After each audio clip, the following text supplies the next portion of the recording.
Welcome to another episode of Agile Conversations. Okay. Yeah, Customer collaboration over contract negotiation. now this is very interesting. I had a conversation with someone and the person didn't understand what do you mean? And I had to explain that in the previous world, any change that needed to be added to the scope of work required a lot of contract negotiation and timeline and cost.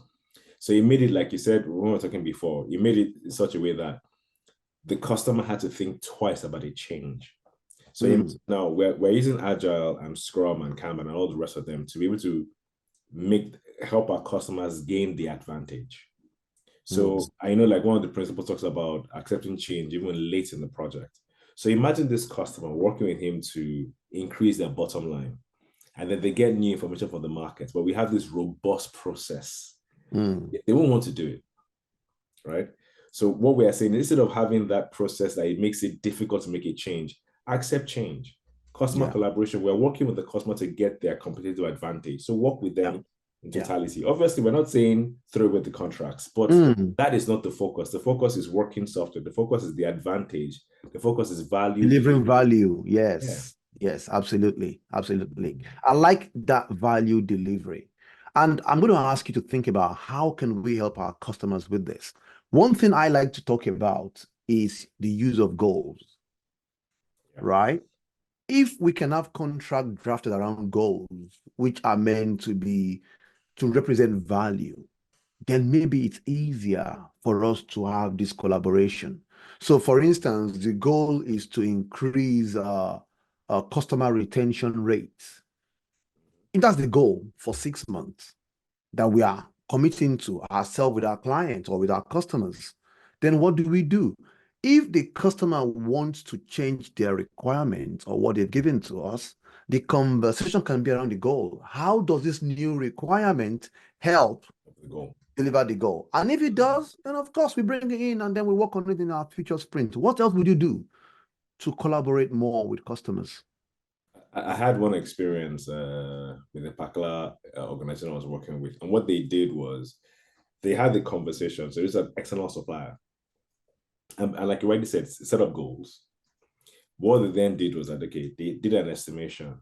We are willing to commit to 5 sprints of payment to see what we can get. So they paid for that, and these guys worked really hard to ensure that they could deliver, if not the goal, close to the goal, to demonstrate their abilities. Yes. And then after 5 sprints, there was a reevaluation. So it was working fantastic. Some of the guys, we still talk, and it's been 8 years. We still talk till tomorrow, till today. Yeah. But that's how well we work together. So 5 sprints of work, they finished, they did their sprint review. The customer looked at it, had comments, and then as a management, they decided, okay, we like what these guys are doing. Let's pay for another 10 sprints. And as the conversation went around, okay, by 10 sprints, we should have this goal finished. Yes. And then onboard you. So yeah. Something that comes to mind as you were speaking really is trust. What you're describing there is the more they deliver, then the more trust they have bought for themselves. That means you get more, commitment. And that's the same for me. I often see very strict contract as where trust is very low. Yeah. And as we start delivering, same to the last point, working software, what I've seen in my job is that the more software you deliver, the more trust you get from the client. And it's then easier to start collaborating. So you could start an engagement over contracts, just kind of prove what you can do. But as you can deliver more software to the customer, then you can able to nudge them towards true collaboration with the team. I have a concept that I use for Scrum Masters that I train, and also when I work in organizations. I call it buying political will. What do I mean? When you walk into an organization, you see a couple of things that are not the way they're meant to be.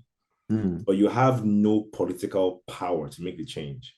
The only way you can is to deliver. Once you start to deliver, your voice starts getting respected. It was heard before, but it wasn't respected because you have no reputation in the organization. Yes. So once you're able to deliver, then you go, okay, now I've done this, but for this to get better, I need to change that. I need to change this. Yes. You are more likely to listen. Yeah. And when you're just a new person, complaining left, right, and center. So yeah. It's about getting that trust in very early. Yeah. Responding to change over following a plan. Yeah. For your thoughts? Okay, the example I usually give